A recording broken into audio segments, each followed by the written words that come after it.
반갑습니다. 30대 중반의 여자입니다. 지금 이 이야기를 하려니까 손이 조금 떨리네요. 제가 겪은 일이 맞나 싶을 정도로 돌이켜보면 정말 암흑 같던 시간들이었거든요. 이제부터 천천히 이야기해 볼게요. 잘 들어주세요. 저는 어릴 때부터 조금 특이한 가정 환경에서 자랐어요. 제가 중학생 때부터 아버지가 해외에서 일하셨거든요. 중동이랑 동남아 쪽 건설 현장에서 안전관리직을 맡고 계셨는데 프로젝트 하나가 보통 3년에서 5년씩 걸리다 보니까 저는 엄마랑 둘이 살게 됐죠. 아빠는 아주 가끔씩만 한국으로 돌아오셨고요. 그래서 어릴 적부터 친구들이 아빠 이야기하면 저는 늘 조용히 듣기만 했어요.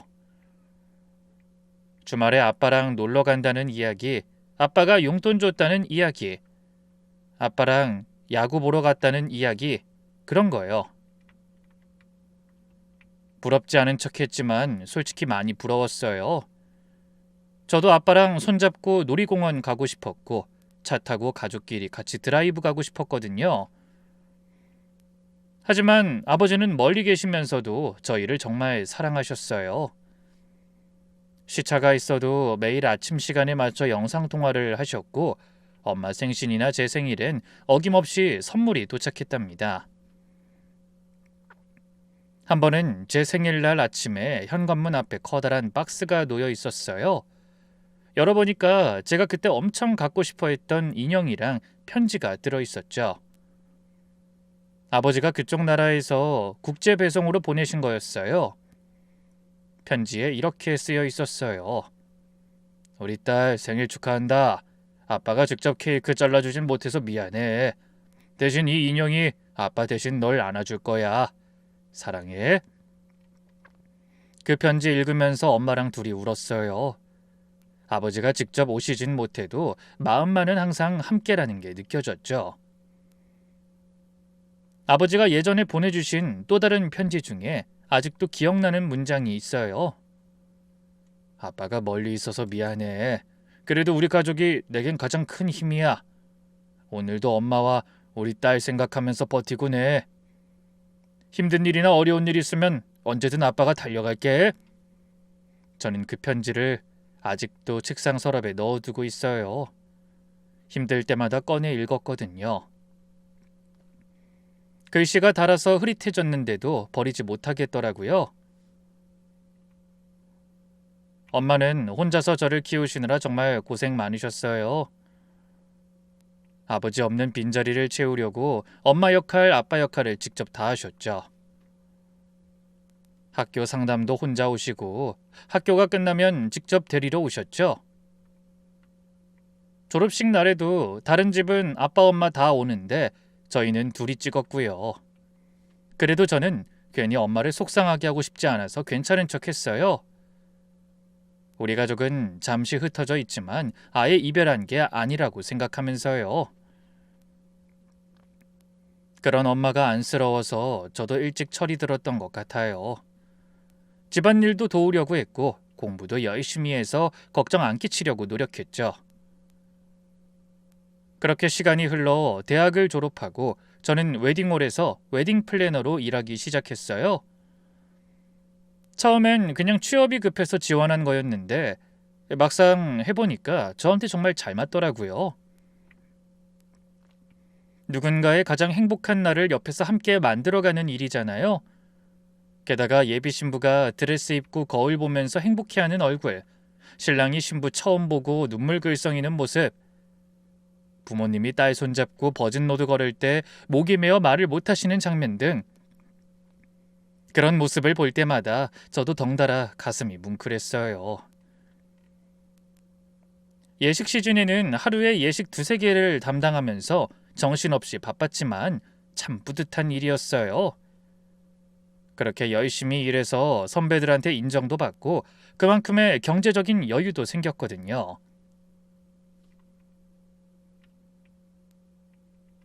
퇴근하고 집에 오면 발이 퉁퉁 붓고 목소리가 잠겼지만 샤워하고 침대에 누우면 오늘도 해냈다 싶어서 기분이 좋았거든요.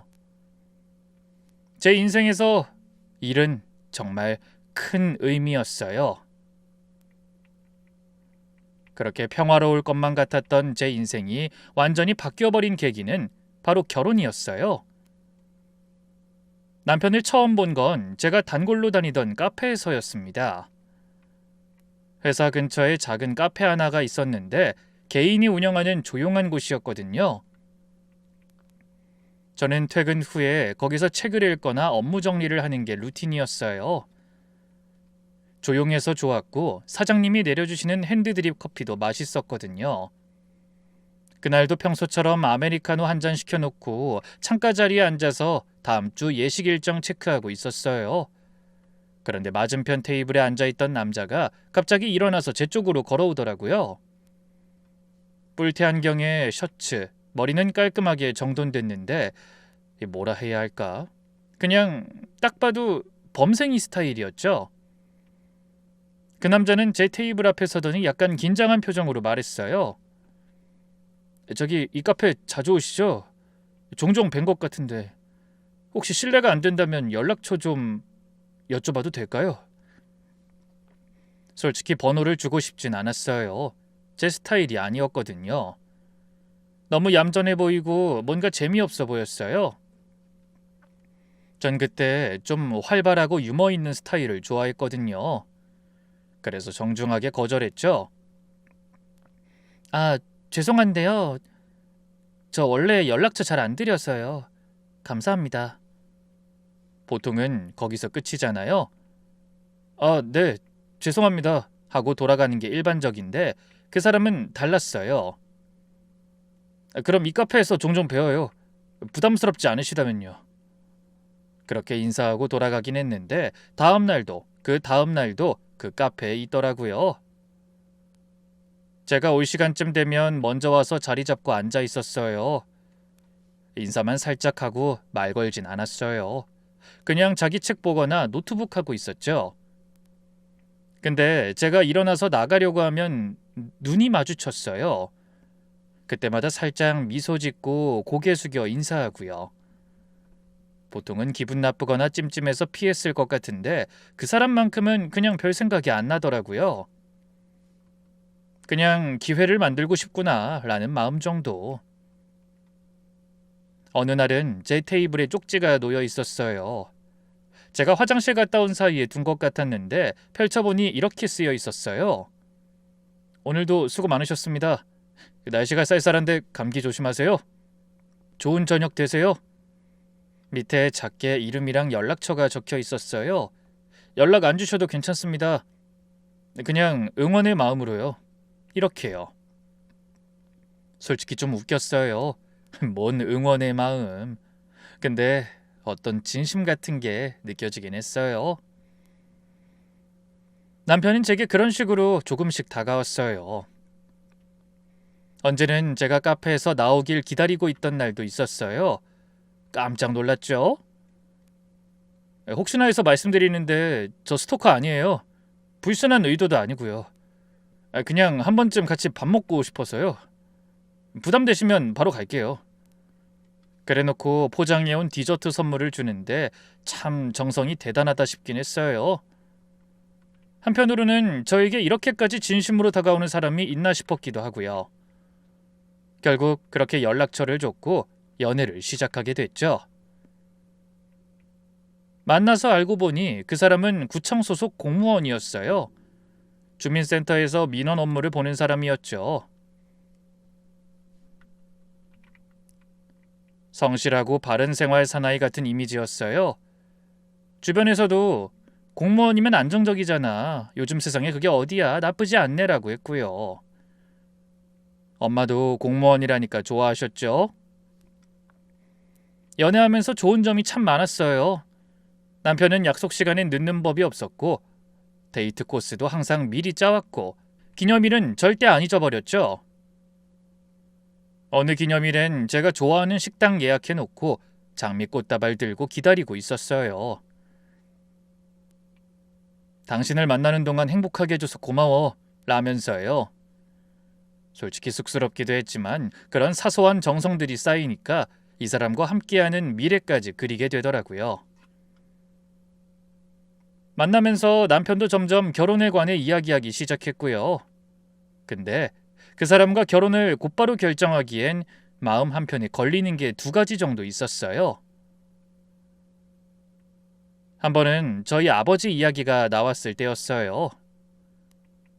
저녁 먹으면서 자연스럽게 가족 이야기가 나왔는데 제가 아버지가 해외에서 일하신다고 하고 여태 살아온 과정을 이야기하니 남편이 이상한 표정을 지으면서 이렇게 말하는 거예요.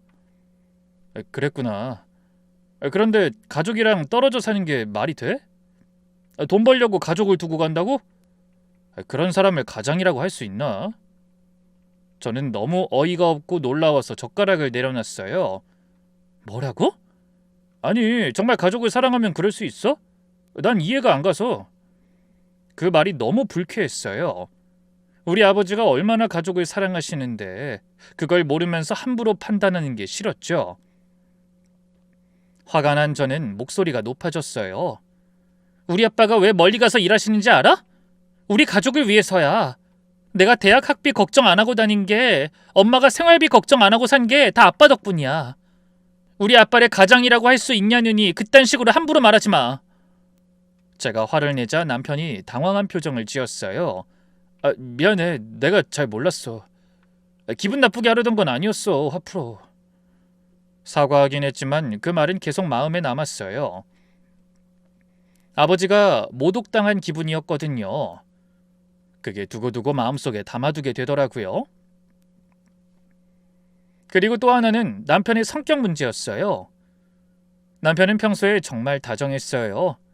말투도 부드럽고 제 이야기 잘 들어주고 배려심도 있고 세심하게 챙겨주고요. 근데 어쩌다가 화가 나거나 자기 마음에 안 드는 일이 있으면 불같이 변하는 거예요. 가만히 있다가 갑자기 버럭 소리를 질렀고 눈빛에 살기가 느껴질 정도였죠. 한 번은 데이트 중에 제가 길을 잘못 안내한 적이 있었어요. 내비 보면서 여기서 좌회전이라고 했는데 알고 보니 직진이었던 거예요. 미안하지만 별일은 아니잖아요. 돌아가면 되는 건데 남편이 갑자기 핸들을 탁탁 세게 치면서 소리를 지르는 거예요. 아니 내가 분명히 물었잖아. 왜 확인도 안 하고 대답해. 진짜. 저는 너무 놀라서 얼어붙었어요. 차 안이 조용해졌고 남편을 달래기 위해 차분히 말했어요. 미안해. 내가 잘못 봤어. 3분 정도만 더 돌아가면 될 거야. 미안하다면 끝나? 당신이 운전하는 거 아니라고 쉽게 말하는 거야? 그렇게 혼자 화를 막 낸 후에 한 10분쯤 지났을까 남편이 갑자기 차를 세우더니 절 보면서 말했어요. 아까 미안해. 내가 왜 그랬지? 나 원래 이런 사람 아닌데. 요즘 회사에서 스트레스 받아서 그런가 봐. 정말 미안해. 그러면서 제 손을 잡는 거예요. 눈이 촉촉해져 있는 상태로요. 그럼 저는 또 그 다정함에 또 속아 넘어갔어요. 굳이 싸워봤자 뭐해 라는 마음으로요. 그런데 이런 일이 한두 번이 아니었어요. 화났다가 풀렸다가 무섭다가 다정하다가 롤러코스터 같았죠. 그래서 결혼 이야기가 나왔을 때 전 진지하게 말했어요. 카페에서 마주 앉아서 눈을 똑바로 보면서요. 나 솔직히 말할게. 당신이 우리 아빠에 대해서 했던 말, 그리고 화났을 때 네 모습, 나 정말 무섭고 힘들어. 갑자기 소리 지르고 눈빛 변하고 그거 사과하고 고쳐주지 않으면 결혼 못해. 나 그렇게 숨죽이며 살기 싫어. 남편은 고개를 푹 숙였어요. 그러더니 눈물까지 글썽이면서 말했어요. 미안해. 정말 미안해. 내가 잘못했어. 아버님에 대해 이야기한 건 정말 명백한 내 실수고 아직도 후회하고 있어. 절대 안 그럴게. 너 없으면 나 어떻게 살아. 제발 한 번만 믿어줘. 저는 그 눈물을 믿었어요. 사람이 변할 수 있다고 생각했거든요. 저렇게까지 울면서 약속하는데 진심이겠지 싶었어요. 그래서 결국 결혼을 결심했어요. 결혼식이 있기 전 아버지가 오랜만에 한국에 오셨어요. 거의 3년 만이었거든요. 공항 마중 나갔을 때 입국장 문이 열리고 아버지가 캐리어 끌고 나오시는 게 보였어요. 머리카락에 흰 게 많이 늘어 있었고 얼굴에 주름도 깊어지셨더라고요. 햇볕에 그을린 얼굴, 거친 손, 고생하신 게 다 보였어요. 저를 보시자마자 활짝 웃으시는데 그립던 아빠의 얼굴이 보여서 눈물이 날 정도였어요. 결혼을 앞두니 부모님에 대한 마음이 더 깊어지더라고요. 제가 눈물을 보이니 엄마도 눈물바다였어요. 공항에서 셋이 부둥켜 안고 한참을 울었죠. 아빠는 제 머리를 쓰다듬으며 이렇게 말해주셨죠.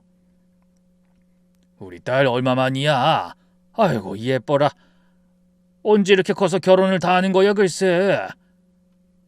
그렇게 결혼식 날 버진로드를 걸었어요. 아버지가 제 손을 꼭 잡으셨는데 손이 떨리시더라고요. 저도 울고 아버지도 눈이 젖어 계셨어요.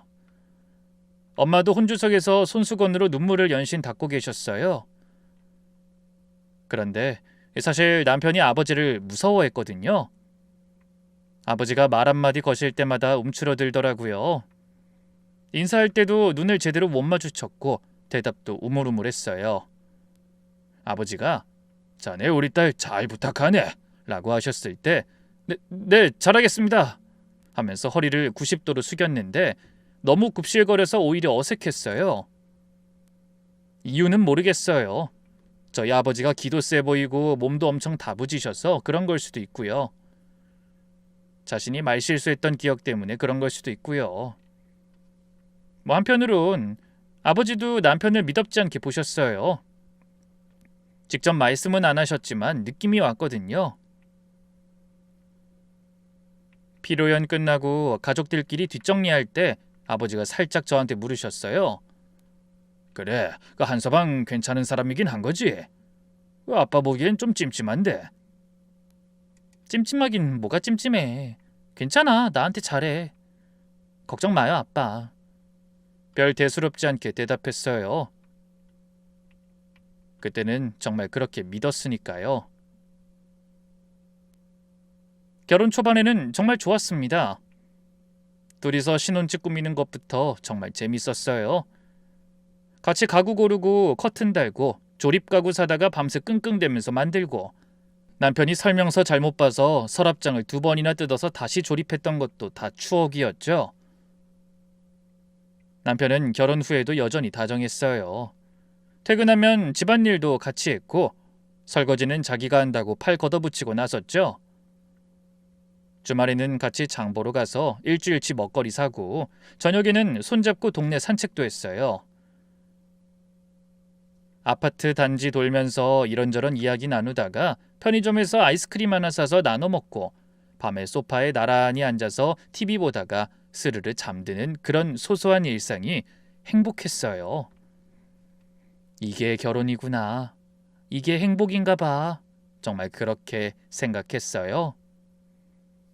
이대로만 살면 좋겠다고 매일 이렇게만 살게 해달라고 기도했죠.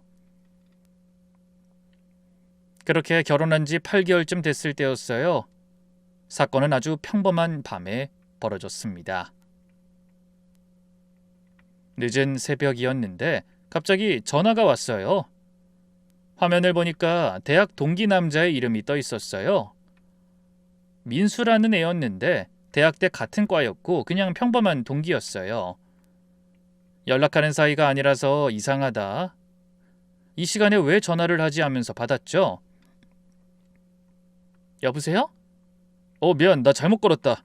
다른 사람한테 하려다가 네 번호 눌렀네. 황당하면서도 오랜만이니까 반가웠어요. 이 친구는 제 결혼식에도 와줬던 친구였거든요.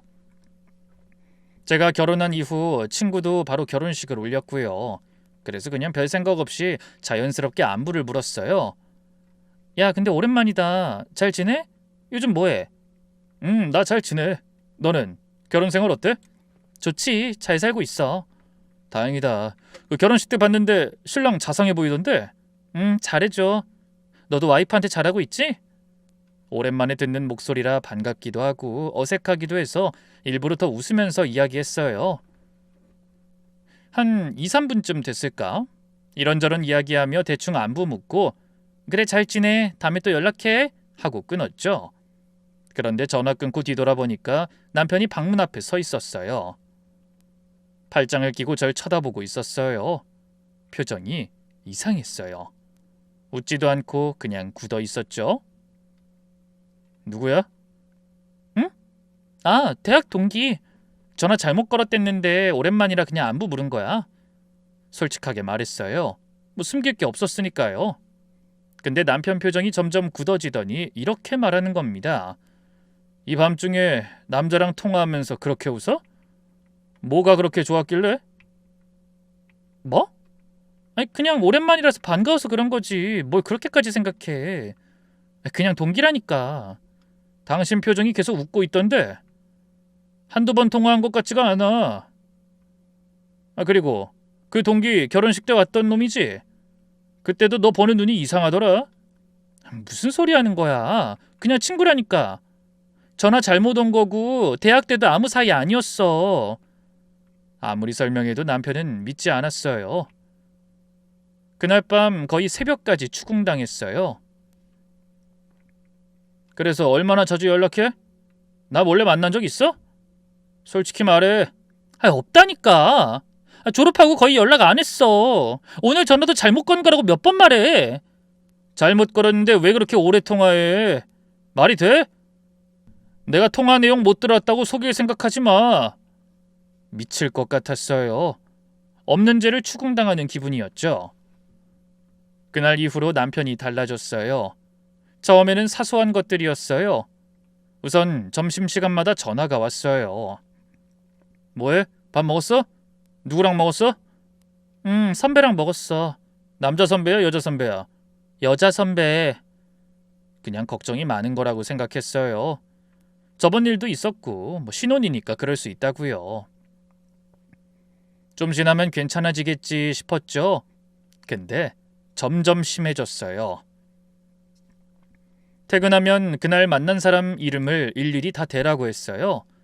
오늘 누구 만났어? 그냥 회사 사람들이랑 일했지. 구체적으로 이름이 뭐야? 영희 선배, 수진이, 현우 대리. 현우? 남자야? 같은 팀이야. 그 남자랑 둘이 있었던 적은? 회의실에서 미팅한 적은 있지, 업무로. 둘이서? 이런 식이었어요. 게다가 제가 남자 고객이랑 상담했다고 하면 곧장 얼굴이 굳어졌어요. 예비 신랑들 만나는 게 제 일인데 그게 불편하대요. 나 그런 걸 봤어. 예비 신랑들이 웨딩 플래너랑 눈 많이 맞는다고. 당신도 조심해. 난 그 꼴 절대 못 보거든. 저도 화가 나서 따졌어요. 어디서 뭘 보고 온 건진 모르겠는데 내가 그럴 사람으로 보여? 나 믿지도 못하면서 왜 결혼했어? 대체 나한테 왜 이러는 거야? 내가 뭘 잘못했는데?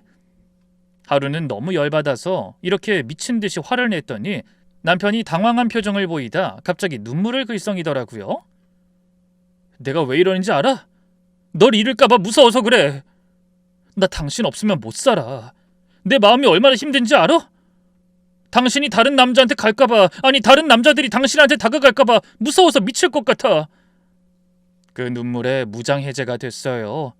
아, 이 사람은 방법이 서투르긴 해도 날 이만큼 사랑하는구나. 불안해서 그런 거구나.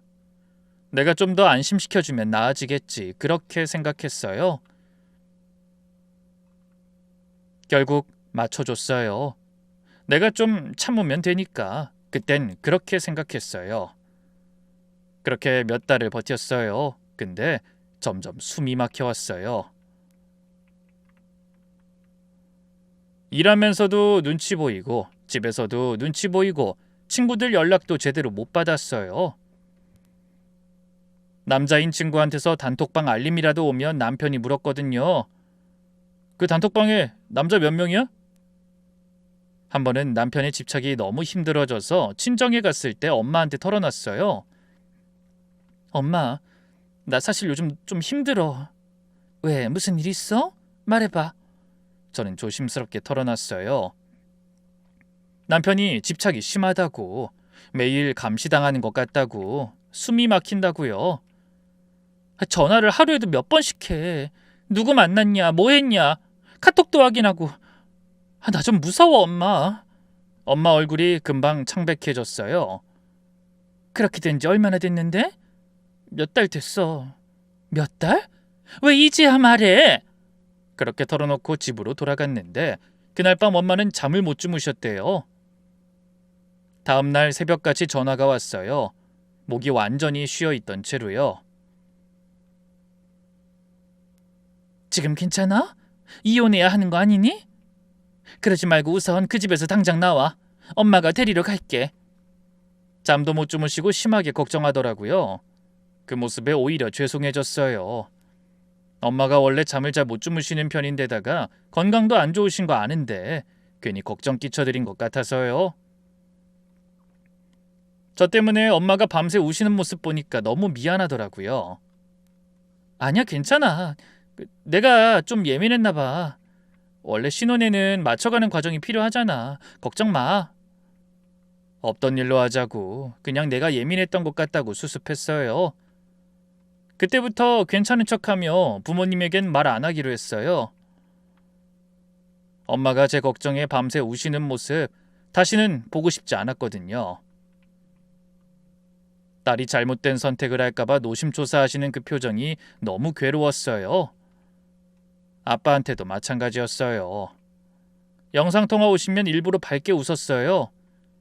아빠 잘 지내지? 거기 덥지? 나 잘 살고 있어. 걱정 마. 남편이 잘해줘. 속으로는 울면서요. 아빠 화면 속 얼굴 보면서 아빠 보고 싶다는 말이 목구멍까지 차올랐는데 삼켰어요. 말하면 아빠도 먼 타국에서 제 걱정을 하실 테니까. 그 와중에도 남편의 집착은 점점 더 심해져만 갔어요. 어느 날 제 폰을 가져가더니 뭔가 앱을 설치하는 거예요. 이게 뭐야? 위치 공유 앱이야. 부부 사이에 숨길 거 있어? 나도 내 위치 공유할게. 서로 알면 안심되잖아. 그럴듯하게 말했지만 결국 저를 감시하겠다는 거였어요. 거부하면 또 싸움이 될 게 뻔해서 그냥 알았어 했어요. 어쩌다 꼬리를 물면 끝이 없었어요. 새벽 2, 3시까지 추궁당해야만 했죠. 저는 제 일을 정말 사랑했어요. 일을 하는 게 제 인생의 가장 큰 보람이었거든요. 근데 어느 날 남편이 회사 앞으로 찾아왔어요. 점심시간이었어요. 그날 남자 동료 한 명이랑 회사 앞 국밥집에서 밥을 먹고 있었어요. 같은 팀 실장님이었는데 다음 주 예식 관련해서 업무 이야기하기 위해 함께 밥 먹는 거였거든요. 그냥 일상적인 점심이었어요. 근데 갑자기 식당 문이 벌컥 열리더니 남편이 들어온 거예요. 남편 표정이 완전히 일그러져 있었어요. 여기 있었네? 석순아, 여긴 어떻게 왔어? 남편은 대답도 안 하고 실장님을 노려보더니 저한테 말했어요. 나와 할 말 있어. 지금? 나 밥 먹는 중이잖아. 일 이야기할 겸 모인 식사 자리야. 집 가서 이야기해. 나오라고. 목소리가 낮고 차가웠어요. 실장님도 분위기가 이상하다는 걸 눈치챘는지 어색하게 숟가락을 내려놨어요. 저는 당황해서 일어났어요. 잠깐만 기다려주세요. 금방 올게요. 죄송해요. 라고 양해를 구하고 밖에 나갔죠. 나가자마자 남편이 길길이 날뛰며 소리를 지르기 시작했어요. 둘이서 밥은 왜 먹어? 당신 정말 웃기다. 내가 바보라고 생각해? 당신이야말로 왜 이래? 그냥 점심 먹은 거라니까. 회사 동료인데 뭐가 문제야? 업무 이야기한 거라고. 동료, 웃기지 마. 남자잖아. 왜 남자랑 둘이서 밥을 먹어? 야, 여기 회사 앞이야. 사람들 다 보는데 소리 지르지 마. 보면 어때? 네가 잘못한 거잖아. 사무실 사람들이 창문 너머로 쳐다봤어요. 점심 먹으러 나오던 다른 부서 사람들도 힐끔힐끔 보고요. 너무 창피했어요. 얼굴이 화끈거렸고 식은땀이 날 정도였죠. 동료들 앞에서 저게 뭐하는 짓인지, 남편이 제 팔을 잡아 끌어당겼지만 전 어떻게든 벗어나 회사로 도망쳤어요. 따라가면 무슨 사달이 날 것 같았거든요. 일 끝내고 집에 와서 남편을 만났지만 아직 화가 안 풀려 보였어요. 앞으로 남자랑 둘이 밥 먹지 마. 알았어? 그게 말이 돼? 회사 생활 어떻게 하라고? 그게 왜 안 돼? 다른 여자 직원이랑 먹으면 되잖아. 왜 굳이 남자랑 먹어야 하는데? 말이 안 통했어요. 그날 이후로 회사에 얼굴을 못 들겠더라고요. 동료들이 저를 이상하게 볼 것 같았어요. 제 남편 좀 이상하다. 회사 앞까지 찾아왔다며 무슨 부부 문제 있나 봐. 그런 말이 돌 것 같았어요. 실제로 실장님은 그날 이후로 저를 마주치면 어색해했고 다른 선배들도 너 괜찮아? 라고 조심스럽게 물었어요. 며칠 동안 고민했어요. 결국 퇴사를 결심했죠. 남편도 그러길 원했거든요. 네가 집에 있어야 내 마음이 편해. 내가 더 열심히 벌 테니까 당신은 집에 있어. 어? 퇴사 서류 내던 날 부장님이 불러서 면담했어요. 정말 그만둘 거야? 너 일 잘한다고 다들 아까워하는데. 죄송해요. 개인 사정이 있어서요. 생각 좀 더 해봐. 며칠 쉬고 다시 와도 돼. 감사합니다. 근데 정말 괜찮아요. 그만둘게요. 짐 정리하는데 눈물이 났어요. 책상 서랍에서 명함이 나왔어요. 제가 처음 담당했던 신부님이 결혼식 끝나고 주신 거였는데 뒤에 덕분에 행복한 결혼식이었어요. 감사합니다. 라고 손글씨로 적혀 있었죠. 그 명함을 보다가 저도 모르게 울었어요. 저는 제가 뭘 읽는 건지도 몰랐어요. 일도 동료도 저만의 세계도 저를 증명할 수 있는 모든 것을 다 읽는 거였는데 그땐 그냥 이 상황을 빨리 모면하고 싶었어요. 그래서 손을 놓아버렸죠. 제 직업을, 제 자존심을, 제 인생을요. 퇴사하고 나니까 저의 세상이 확 좁아졌어요.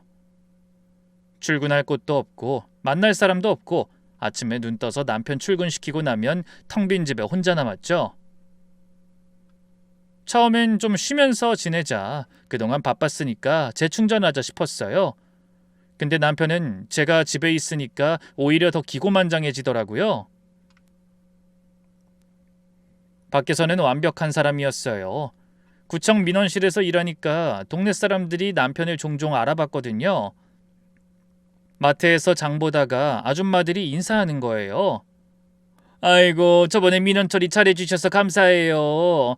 참 친절하시더라. 이러면서요. 아파트 경비 아저씨도 남편을 칭찬하셨어요. 저 집 바깥 양반이 참 성실해요. 매일 같은 시간에 출퇴근하시는데 인사도 잘하고 서글서글해서 나도 참 좋아하지. 완전히 동네에서 바른 생활 사나이로 통했죠. 근데 집에선 완전히 달랐어요. 현관문만 닫히면 다른 사람이 됐거든요. 그렇게 남편은 제 하루를 통제하기 시작했어요. 아침에 뭘 입을지부터 간섭했거든요. 제가 조금이라도 짧은 치마 입으려고 하면 인상을 썼어요. 그거 왜 입어? 너무 짧잖아. 이거 무릎까지 오는 건데? 그렇게 짧지도 않아. 갈아입어. 내 눈엔 짧아 보여. 결국 바지로 갈아입었죠. 화장도 마찬가지였어요. 립스틱 색이 조금만 진해도 누구 보여주려고 그렇게 해? 라고 했어요. 저는 점점 꾸미지 않게 됐어요. 어차피 잔소리 들을 거 그냥 수수하게 다니는 게 편했거든요. 마트 가면 뭘 샀는지 영수증 찍어서 보내야 했어요. 한 번은 마트에서 초콜릿을 하나 샀는데 집에 오니까 남편이 물었어요. 이 초콜릿 뭐야? 영수증에 있던데. 그냥 먹고 싶어서 샀어. 누구 주려고? 왜 갑자기 초콜릿을 사? 그냥 내가 먹으려고 산 거라니까. 요즘 살찐다고 하지 않았어? 그러면서 초콜릿은 왜 사? 미칠 것 같았어요. 초콜릿 하나 사는 것도 눈치를 봐야 했으니까요. 하루 일과도 다 보고해야 했어요. 남편이 점심때쯤 전화해서 물었거든요. 지금 뭐해? 집에서 청소하고 있어. 아깐 뭐했어? 빨래 돌리고 설거지했지. 그 다음엔? 이런 식이었어요. 제가 뭘 하든 다 알고 싶어 했어요.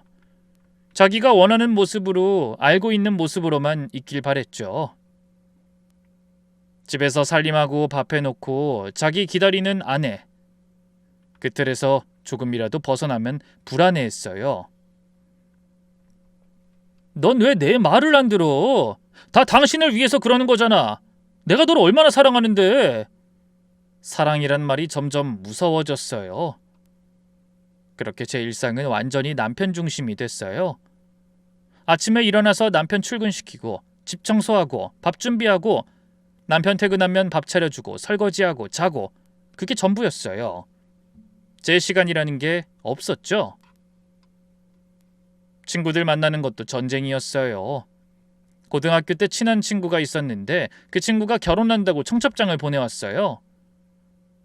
당연히 가야 한다고 생각했죠. 근데 남편한테 말하니까 표정이 굳더라고요. 누구 결혼식인데? 고등학교 때 친구 은정이. 내가 맨날 얘기했잖아.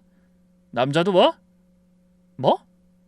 결혼식인데 남자가 왜 하나? 하객들 오겠지. 거기서 누구 만나려고? 아니 그냥 친구 결혼식 가는 건데 왜 그래? 결국 겨우 허락받아서 갔는데 조건이 있었어요. 식만 보고 바로 오라는 거였죠. 피로연도 못하고 친구들이랑 밥도 못 먹고 식 끝나자마자 나왔어요. 친구들이 야 밥 먹고 가 했는데 나 먼저 가야 해 미안 하고 뛰쳐나왔죠. 돌아오는 길에 눈물이 났어요. 이게 뭔 짓거리인지 모르겠어서요. 한 번은 대학 동기 모임이 있었어요. 졸업하고 처음 하는 모임이라 다들 오랜만에 만나자고 했거든요. 정말 가고 싶었어요. 그 친구들 얼굴이 너무 보고 싶었거든요. 그래서 남편한테 조심스럽게 말했어요. 나 이번 주 토요일에 대학 동기 모임 있는데 가도 될까? 동기 모임? 남자도 와? 응, 같은 과였으니까 남자도 있지. 안 돼.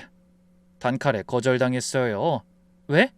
그냥 동기들 만나는 건데. 남자 있는데 왜 가? 여자들끼리 만나면 되잖아. 그게 말이 돼? 과 모임인데 어떻게 여자만 불러? 그럼 안 가면 되지. 그때 당신한테 전화한 놈도 있을 거 아니야. 절대 안 돼. 결국 못 갔어요. 친구들한테 나 그날 일이 있어서 못 갈 것 같아 라고 거짓말했죠. 그 뒤로 모임 연락이 와도 계속 거절했어요. 한두 번 거절하니까 나중엔 연락 자체가 안 오더라고요. 그러면서 남편은 제가 모아둔 돈까지 건드리기 시작했어요. 웨딩 플래너 할 때 월급 받으면서 조금씩 모아둔 돈이 있거든요. 꽤 금액이 컸는데 제 비상금이었죠. 근데 남편이 그걸 알더니 이러는 거예요. 그 돈 내가 관리할게. 부부 재산은 같이 관리하는 거잖아. 내가 번 돈인데? 내가 관리하면 안 돼? 왜 따로 숨겨놔? 나한테 숨길 게 있어? 혹시 도망가려고 그래? 아니 그런 게 아니라 나 못 믿어? 내가 횡령이라도 할 것 같냐고. 결국 통장을 넘겼어요. 그때부터 제 이름으로 된 돈은 없어졌죠. 남편이 한 달에 30만 원씩 용돈 명목으로 줬어요. 그걸로 제 물건도 사고 경조사비도 내고 다 해결해야 했어요. 돈이 부족하면 손 벌려야 했고요. 이번 달 용돈 좀 더 줄 수 있어? 친구 출산 선물 사야 해서. 또? 저번에도 경조사비 줬잖아. 그건 다른 친구고. 친구가 몇 명이야? 왜 이렇게 돈 쓸 일이 많아? 눈치 보면서 용돈 타는 게 이렇게 비참한 건지 그때 처음 알았어요. 그쯤에 시어머니가 집에 오신 적이 있었어요. 명절도 아닌데 갑자기 올라오셨죠. 남편이 모시고 왔는데 전 급하게 집 정리하고 음식 준비하느라 정신이 없었어요. 시어머니는 원래 시골에 사시는데 1년에 한두 번 정도 올라오시거든요. 무뚝뚝하신 편이라 대화가 많진 않았어요. 그날도 거실에 앉아 계시면서 집안을 둘러보시더라고요. 저는 과일 깎아서 내드리고 식사 준비하고 바쁘게 움직였죠.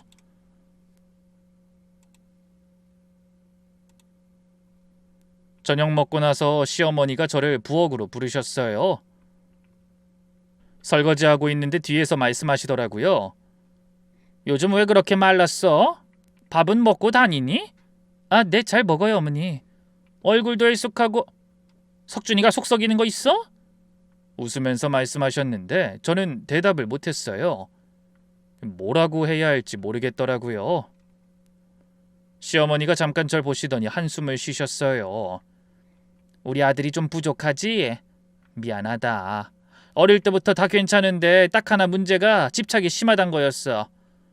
자기 거라고 생각하면 절대 안 나. 장난감도 그랬어. 자기 장난감은 아무도 못 만지게 했지. 동생이 건드리기만 해도 난리가 났으니까. 시어머니가 혼잣말처럼 말씀하셨어요. 그러다 절 보시면서 말씀하셨죠. 근데 사람은 장난감이 아니잖아. 내가 어릴 때 더 가르쳤어야 하는데 내 잘못이지. 미안하다. 부족한 게 보일 때마다 시모 탓이다 하려무나. 저는 아무 말도 못했어요. 시어머니도 아시는구나 싶었죠. 아시면서도 어쩔 수 없다는 표정이었어요. 위로인지 한탄인지 모를 그 말이 오히려 더 서글펐어요. 시어머니는 다음 날 내려가셨어요. 가시면서 제 손에 봉투를 쥐어주셨어요. 이거 네 용돈 내라. 아들한테 말하지 말고. 열어보니까 현금 50만 원이 들어있었어요. 눈물이 핑 돌았어요. 고맙기도 하고 서글프기도 하고 아무 말 못하는 제가 한심하게 느껴지기도 하고요. 그렇게 저는 점점 무력해졌어요. 아침에 눈 뜨면 오늘도 하루가 시작됐구나 라는 생각에 한숨이 나왔어요. 천장을 보면서 누워있으면 일어나기가 싫었죠. 뭘 해도 의미가 없는 것 같았어요. 이혼해야 한다는 건 머리론 알았어요. 이건 정상적인 결혼 생활이 아니라는 것도요. 근데 남편이 그 생각조차 못하게 만들었어요. 너 나 없으면 어떻게 살려고? 일도 없고 돈도 없잖아. 그건 이혼하면 넌 끝이야. 아무도 너 안 받아줘. 나이 많은 이혼녀를 누가 좋아하겠어? 나 아니면 누가 널 사랑해 주겠냐고. 나한테 잘해. 나밖에 없잖아, 당신은. 매일 듣다 보니까 정말 그런 것 같았어요. 나는 혼자서는 아무것도 못하는 사람이구나. 나를 받아줄 사람은 이 남자밖에 없구나. 이렇게 사는 게 내 팔자구나. 그렇게 스스로를 가뒀어요. 어느 날 거울을 봤는데 제가 낯설더라고요. 눈은 퀭하고 볼은 푹 꺼지고 눈빛에 생기가 없었어요. 일할 때는 매일 스스로를 꾸미고 웃으면서 다녔는데 지금은 웃는 법을 까먹은 것 같았어요. 집에서는 웃을 일이 없으니까요. 밤마다 엄마 아빠 생각이 났어요. 어릴 때 셋이 오순도순 밥 먹던 거, 아빠가 휴가 나오시면 삼겹살 구워주시던 거, 엄마가 미역국 끓여주시던 거. 그땐 행복한지도 몰랐어요. 그냥 당연한 일상이었으니까요. 근데 지금 생각하면 그게 얼마나 소중한 건지. 다시 그때로 돌아가고 싶다. 그냥 엄마 아빠랑 같이 살고 싶다. 혼자 매일 그렇게 중얼거렸어요. 틈이 나면 베개에 얼굴을 묻고 울었죠. 근데 그게 가능할까 싶었어요. 나 같은 게 집에 가서 뭘 하겠어. 부모님 걱정만 끼치지. 이혼녀가 돼서 들어가면 동네 사람들이 뭐라 할까. 엄마 얼굴에 먹칠하는 거 아닐까. 그런 생각이 저를 올감했어요. 그래도 가끔 아빠가 보고 싶어서 영상통화를 했어요. 아빠 얼굴 보면 조금은 힘이 났거든요. 아빠, 보고 싶어. 아빠도 보고 싶어. 이번 프로젝트 끝나면 갈게. 조금만 기다려. 그 말 한마디에 눈물이 핑 돌았어요. 근데 삼켰어요. 화면에 비치면 안 되니까. 그러던 어느 날이었어요. 오후에 집에서 빨래개 켜고 있는데 핸드폰이 울렸어요. 엄마였어요. 평소엔 저녁 때 전화하시는데 이 시간에 전화가 오니까 뭔가 이상하다 싶었죠. 엄마, 왜 무슨 일 있어? 엄마 목소리가 평소랑 달랐어요.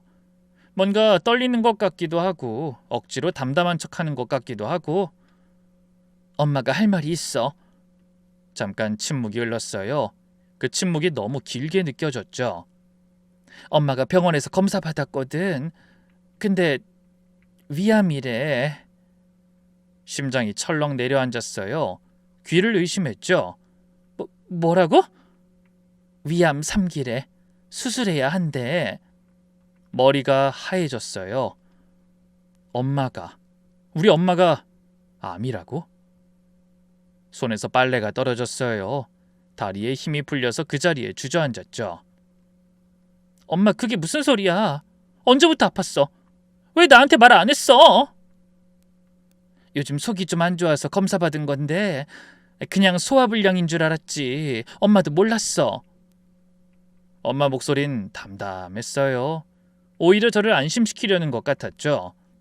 울지 마. 수술하면 돼. 요즘 의학이 좋아져서 다 낫는데. 저는 그 자리에서 엉엉 울었어요.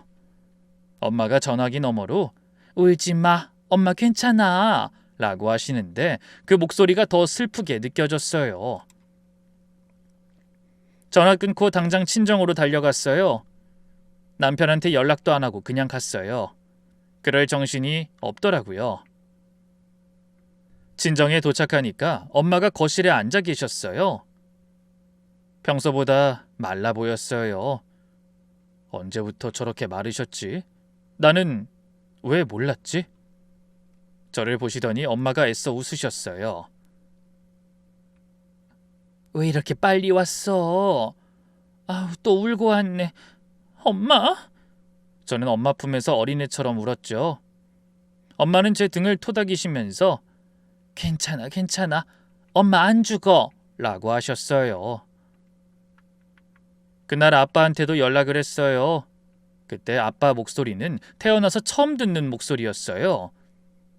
늘 강하기만 했던 아빠가 목이 메어서 말을 잇지 못하시더라고요. 아빠가 갈게. 조금만 기다려. 친정에서 밤늦게까지 있다가 집에 돌아왔어요. 남편은 소파에 앉아서 TV 보고 있었는데 절 보더니 표정이 굳었어요. 어디 갔다 와? 친정엄마가 아파서. 연락도 없이? 급해서 그랬어. 엄마가 암이래. 제 말에 남편 반응이 어땠는지 아세요? 잠깐 멈칫하더니 그냥 그래? 뭐 수술하면 나으실 거야. 너무 걱정하지 마. 하고 다시 TV를 봤어요. 그게 끝이었어요. 위로도 없고 걱정도 없고. 저는 너무 화가 났지만 그냥 넘어갔어요. 지금 남편한테 기대할 게 없다는 건 알았으니까요. 며칠 뒤 엄마 수술 일정이 잡혔어요. 수술비랑 치료비가 꽤 나올 것 같더군요. 항암 치료까지 하면 돈이 더 많이 들 거라고요. 저는 어떻게든 제 손으로 엄마 치료비를 마련하고 싶었어요. 제가 모아뒀던 비상금이 있잖아요. 지금은 남편이 관리하고 있지만 그게 한 4천만 원 정도 되거든요. 제가 그간 쓴 게 없으니 돈이 줄었을 리가 없다고 생각했어요. 그래서 저녁 먹고 남편한테 말을 꺼냈어요. 저기 있잖아. 그 엄마 수술비랑 치료비 좀 보태드리고 싶어. 딸로서 도리 좀 하고 싶어서. 내가 당신한테 맡겼던 4천만 원 돌려주라. 남편의 표정이 싸늘하게 변했죠. 돈을 보태? 얼마나? 모르겠어. 우선 내 돈 정도면 될 것 같아. 남편이 코웃음을 쳤어요. 장인어른 돈 많잖아. 해외에서 그렇게 오래 일하셨으면 돈 좀 모으셨을 거 아니야. 아니, 왜 우리 돈을 써? 아빠 돈이 있다고 내가 안 도와도 된다는 건 아니잖아. 난 딸이야. 넌 남의 집에 시집 온 사람이야. 친정에 돈 퍼줄 형편은 아니라고. 퍼주는 게 아니라 엄마 병원비야. 엄마가 암이라고. 그리고 왜 남의 집이야? 친정도 내 집이야. 목소리가 높아졌어요. 저도 모르게 감정이 터진 거죠. 그랬더니 남편도 목소리를 높였어요. 그래서 어쩌라고? 뭐 우리 돈은 우리가 써야지. 친정에 갖다 바치라고 번 거 아니야. 갖다 바치다니? 엄마 병원비가 갖다 바치는 거야? 그리고 엄연히 그건 내 돈이야. 우리를 위해 번 돈이 아니라고. 됐어. 안 되는 건 안 되는 거야. 그때 남편이 갑자기 일어나더니 제 가방을 가져갔어요. 지갑을 꺼내서 카드를 빼더라고요. 뭐해? 남편은 대답 대신 서랍에서 가위를 꺼냈어요. 그리고 제 눈앞에서 카드를 싹둑 잘랐어요. 두 동강 난 카드 조각이 바닥에 떨어졌죠. 친정에 돈 내주면 내 손이 죽을 줄 알아. 내 지갑에서 한 푼도 안 나가. 알았어? 그간 정신 차린 줄 알았는데 다시 교육 좀 해야겠다 당신. 저는 바닥에 떨어진 카드 조각을 멍하니 바라봤어요. 머리가 하얘졌어요. 이 사람이 정말 사람 맞나? 엄마가 암인데 딸이 병원비 좀 보태겠다는데 이게 할 짓이야? 분노가 치밀어 올랐어요. 근데 그보다 더 큰 건 허탈함이었어요. 내가 왜 이 인간한테 이러고 사는 거지?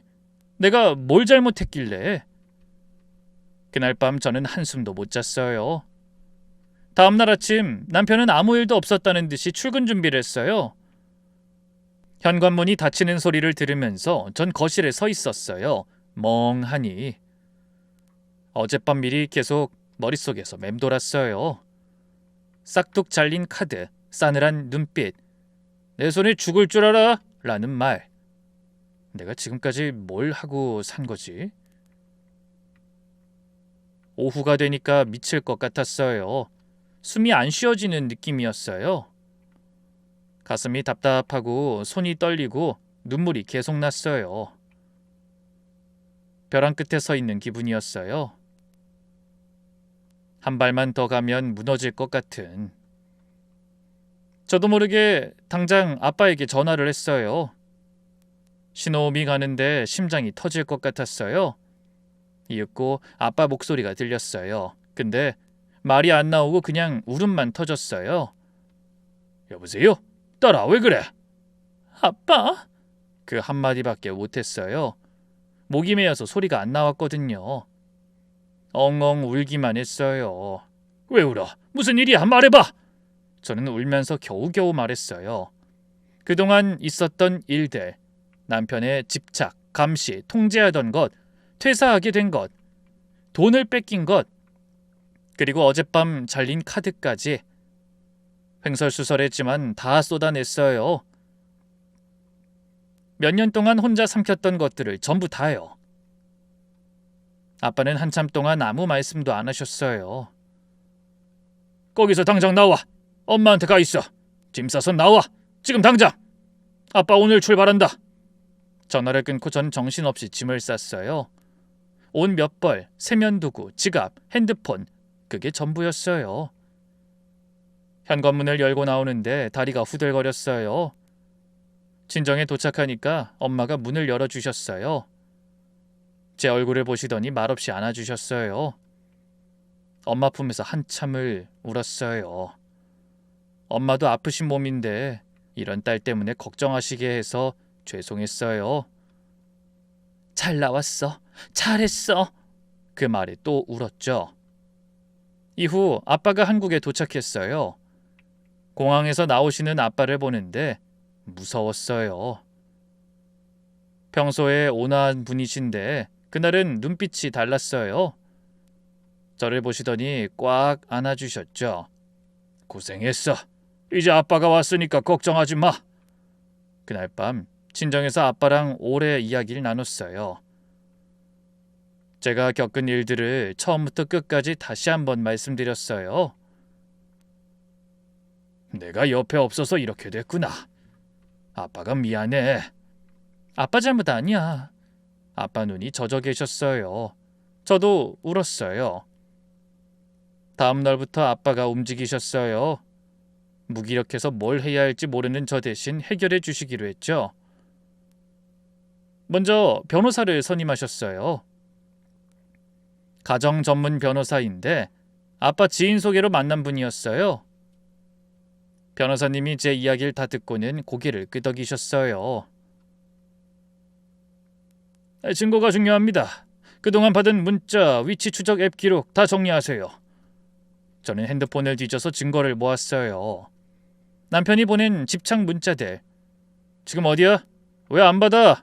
누구랑 있어? 이런 것들이 수백 개였어요.